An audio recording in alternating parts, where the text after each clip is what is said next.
Rakkoolee fi furmaata jireenya biyya keenyaa yookiin aayyoo obboleettii fi adaadota teennaa hundi keessanuyyuu har'a waan addaa qabadhee isinii dhufe Oromoo tokko. Assalaamu alaykum warahmatullaahi wabarakaatu. Ashama harka fuunee kabajamtootaa fi jaalatamtoota ummataa yookiin maatii Razaan Oro hundi keessanuu hanga xumuraatitti na wajjin turtii gaarii waan addaatii fi waan ajaa'ibaa qabadhee isinii dhufe. Innis maal jechuun keessan waan hin oolle.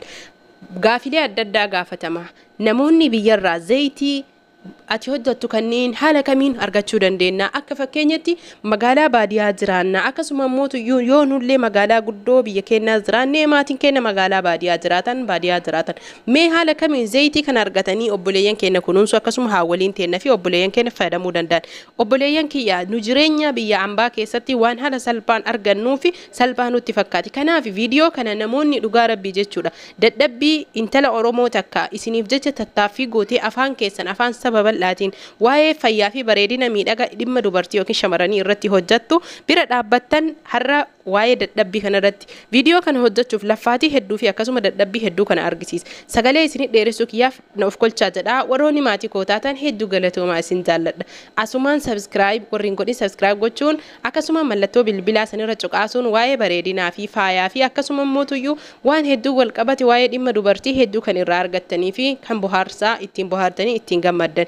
kanaaf warri subscribe gootan mallattoo like cuqaasuun hanga xumuraatitti turtii gaarii isiniin jedha gaafileen ani gaafatamaa jiru zayitolee ati dhiyeessitu kana yookiin magaalaa baadiyyaas tahee akkasuma mootuyyuu eessatti akka argamu kan argachuu hin dandeenyeef kan hin beekne warri jettaniif furmaata isaa jalqaba irratti yookiin viidiyoo koo jalqabaa tattaaffii guddaa namoota biyya keenyaa kan baadiyyaa keessa jiraatanis tahee magaalaa baadiyyaa keessa jiraatan qobboo akkamitti akka zayitii baafnuu fi akkamitti akka hojjennu har'a qabadhee isinii dhufe mana keessan keessa teettanii qobboo dhiyeeffatan qobboo jiidhaa osoo hin tahiin kuno gogaa haala amma argitan kanaan jechuudha ani akka fakkeenyatti laffaatii hedduu laffahee qobboo kana kan isinii dhiyeessii fi yookiin afaan arabiitiin shamarran nagaafattan karwee jedhama zayitil alkarwaa jedhaatii bitaa yeroo hedduutti fayyadamaa jedhee waa'ee rifeensas tahee bareedina laafinsaa isin barsiisaa ture haa ta'u malee garuu qobboon kana haala kanaan biyya keenyatti baadiyyaa keessatti kan argamuu fi magaalota baadiyyaa eelin rigachuuf namoonni hedduun ni beeytan jedhee ni beeka haala kanaan gabarraa kan qophaa'u haala kanaan bittanis qe'ee keessanii daraaraa guurattanis maatii irraa fudhattanis fira irraa fudhattanis ijoolleen keenya obboleeyyan kiyya kan biyya alaatti galtanii magaalaa keessa jiraattanillee gabarraa bituuf yookiin maallaqa qaala'iinsa qabuun bituu osoo hin ta'in haala kanaan qopheeffattan ani sababa mooyyee keenya baadiyyaa mooyyee mukaa akkasuma mooyyee sibiilaa hin qabneef mooyyee maashinaa yookiin tamaabraatiitti daak silaa osoo argamee mooyyeen mukaa kan biyya keenyatti midhaan akkasuma wantoota adda addaa buna itti tuman argame garuu fooliin bunaa gaarii miti sababni isaa jechuun waan urgaa'uuf taminaanii osoo taatee keessa dhiqanii itti tumuun haala kanaan kuno qobbicha keenyaa osoo qunca isaa irraan baasiin walumaan tumne hanga xumuraatitti namoonni dadhabbii koo kana garaa isin nyaatee Oromoo afaan keessan afaan saba bal'aa waa'ee dhimma dubartii bareedinaa fi akkasuma miidhagina irratti jajjabina hawwitan viidiyoo kanarra waliif qooddanii akkasuma mootuyyuu laayik gochuun baay'ee akka na gammachiistan abdiin qaba har'as irratti isin laala dhugaa Oromoon wal jaalattan taananii kanaaf kunoo haala kanaan erga tumannee geessine bishaan distii guddaa tokko finnee distitti na'in qobboo waan hagam jechuun keessan waan hin oolle hanga barbaadanis hojjechuu ni dandeettan kana jechuun adada qobboon isinii baay'atuun zayitiin isaa baay'ee kan jalaa baafattan erga kana ibiddarra kennee suutaan maankaa haa ta'uu haxuma haa ta'uu waliin dhoof obboleeyyan kiyya asirratti kan isinii himuu qabu waan yeroo kanatti harkaa qabuu fi waan mana kiyyaa qabuun hojjedha isin ammoo haxumaa mukaa osoo tahee irra filatama sababni isaa jechuun sibiilli baay'ee fayya qabeessaa fi akkasuma immoo fayyaa kennaaf xiqqoo hanga takka rakkoo sababa qabuuf jechuudha haala kanaan ibidda baay'ee laafaa tahe yookiin ammoo ibidda dadhabaa tahe kasala irratti illee hojjechuu ni dandeettani kanaafi distii guddaa ta'e irratti ibidda bishaan itti na'inee distii itti guunne ibiddarra kennee danfisna jechuudha an amma akka dhuunfaa kiyyaatti hangam goote kanaan jettan distiin kiyya litira 7 fuudha kana jechuun qobboon ammoo tilmaamaan kiiloo 1 fi walakkaadha maaliif jennaaniin waan kiiloon bitamuuf biyya ambaa kana keessatti haalan isatti argamullee baay'ee ulfaataa fi dadhabbii hedduudha laffaatii hedduuni kanaaf maatii 15,000 fi 400 qaba laayikiin keessan har'aa yoo xiqqaatee 3,000 gatta'e baay'ee isinitti haara Oromoo koo maaliif yoo naan jettan argitan kan tahe sababa akkaataa viidiyoo kana itti hojjedhee fi akkasuma immoo qobboo fidetu iyyuu baay'ee ulfaataa fi akkasuma jajjabaatan haa ta'u malee namoota biyya keenya keessa jiran hiriyoonni keenyas tahee maatii keessanii obboleeyyan keenya qooduu fi dhaamuu yeroo ammaa kana firiin tolee jira yookiin namoota iyyuu sooshaal adda addaa iimoo teelegiraama miseenjara waan bilbiltanii fi ibsitanii fi akka hojjetanii itti fayyadaman godhuu ni dandeettan haaluma kanaan ibidda laafaa irra keenya yeroo dheeraa kan nutti fudhatuu fi akkasuma immoo iyyuu ibidda irratti suutan danfee bilchaatee haaluma margitan kanaan kan turu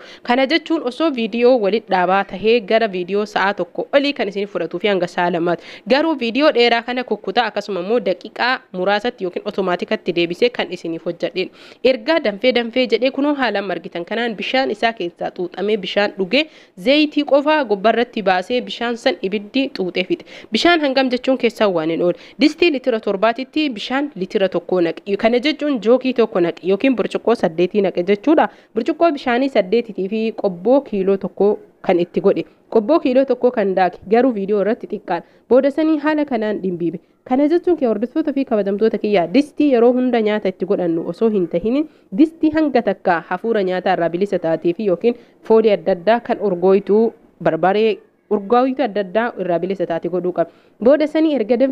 danfee ibiddi bishaan kana distiin xuuxee fixee zayitiin ufiin gubbarra nubaa zayitii keenya haala kanaan dhimbiibanne akkaataan fayyadama zayitichaa waan barbaadan qaama keessan nyaara keessan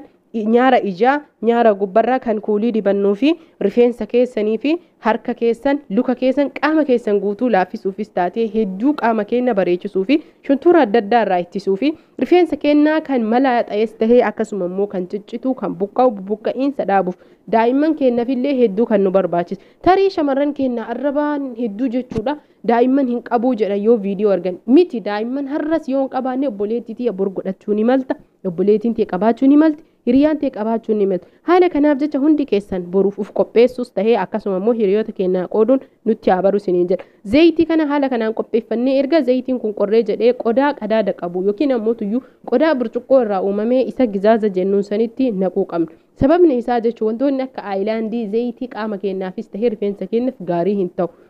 kana jechuun dhiibbaa addaa qabaa osoo hin tahin waan gaarii hin taane dubbisoota adda addaatii fi ogeeyyii adda addaa jala hordofee waan argeef isinii jechuu barbaade kanaaf qobboo haala amma argitan kanaan faayidaa haala salphaa taheen mana keenya keessatti waan bareedinaafis tahee akkasuma immoo miidhaginaaf irraa fayyadamuu ni dandeenya warroonni kotteen isaanii caccaban akkasuma immoo warroonni lukni isaanii qamaaca'an warroonni lukni isaanii dhodhooyan luka isaanittis dibatanuu ni danda'anii harka isaaniitti dibatuu ni danda'anii fuula isaanittis dibachuu ni danda'anii rifeensa isaanittis akkaataan dibitiinsaa fuulatti namni dibatan daqiiqa 30 qofa ofirra tursiistanii dhiitan warri rifeensaa galgala dibattanii ganama dhiqachuu dandeettan ganama dibattanii galgala dhiqachuu dandeettan akka isinii barbaade ofirras bulchuu ni dandeettan zayitiin kun zayitolee biraatiin walitti yoo dabaltanis irra hedduu saffisaan biraatiin akka fakkeenyaatti zayitii abukaadoo zayitii kookinaatii fi zayitii nuugii zayitii boqqollootii walitti makanii rifeensa keessa yoo dibattan akkasuma daa'imman keessanis tahee ijoollee teessan yoo dibdan hedduu rifeensa keessan ka dheeressuu fi ijoollee teessanillee ka dheeressu mee obsaan zayitii kana namoonni keenya hin jarjarinaa fayyadama waan tokko guyyaa 2 keessatti bu'aa isaa hin eegina fayya qabeessa yoo barbaadan ji'ootaa fi guyyoota muraasa obsaan fayyadama namoonni torban keessa guyyaa 7 guyyaa 3 jijjiirama argitan jedhan kuni soba keemikaala fuula nama quunceessu akkasuma immoo rifeensa namaa cicciruu yoo ta'e yookiin faarmii adda addaa yoo ta'e malee wanni orjinaarri tokko yookiin ammoo waan qajeelaa fayya qabeessa fayyadamne taate yeroo nuuf fudhata obsaan haa fayyadamnu isiniin jedha wanni gaarii fakkeenyaa fi dhugaanni hadhooyti hadhaasan keessa garuu bu'aalee hedduutu jira akka haphataati yookiin ammoo tuyyuu haphata jechuun maal jechuudha namoonni hedduun jedhanii qumbii jechuu barbaade afaan arabiitiin almurraa jedhama kanaaf hordoftoota fi kabajamtoota kiyya hanga ammaatti warroonni na wajjin viidiyoo kan xumuraatti ilaaltan hedduu galatooma asumaan subscribe godhaa laayik godhaa hiriyoota keessanii qooda walii qooduun nutti haa baru isiniin jedha wal bira haa dhaabbannu wal haa jajjabeessinu kana qofa osoo hin ta'in gaafilee adda addaa warri na gaafattanii isiniif wajjattiin obsaan na eega sababni isaa viidiyoon baay'ee waan natti ulfaatu fi akkasuma ammoo yeroo dheeraa na fudhatu naaf kolchaa isiniin jedha sagalee jeequmsaatiif dhiifama guddaan irraa ta'a horaa bulaa fayyaan faaya oromoo kan koo isin jaalladha isin kabaja asumaan hanga xumuraatti laayik gochuun na wajjin turaa isiniin jedha asii baay'ee biizii tahee naaf kolchaa fayyaan faaya horaa bulaa